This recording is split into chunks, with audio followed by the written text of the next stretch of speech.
बहुत important topic है, that is issue of debenture as a collateral security. 99% chances exam में जरूर पूछा जाता है। दो मेथड है, मेथड 1, मेथड 2। तो मेथड 1 में आपको जनरल एंट्री पास करनी है पहले लोन लेने की, that is bank account debit to bank loan, SBI, PNB, जिससे भी आपने लोन लिया है।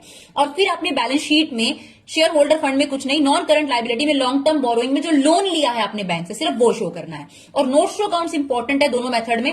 तो नॉन करंट लाइबिलिटी में लॉन्ग टर्म बोरोइंग में एसबीआई लोन जो लिया वो बाहर लिख देना, और ब्रैकेट में सिर्फ नरेशन याद रखनी है जो फर्स्ट मेथड में आपने लिखनी है, that is secured by issue of 6009% debenture of 100 is as a collateral security. ये लाइन आपको याद होनी चाहिए, बस दैट्स इट। और अगर हम सेकंड मेथड की बात करें तो उसमें दो एंट्री होंगी, bank account debit to bank loan, जितना आपने लोन लिया है, और जो डिवेंचर आपने सिक्योरिटी के तौर पे दिए हैं उनकी एंट्री हो जाएगी debenture suspense to percentage debenture.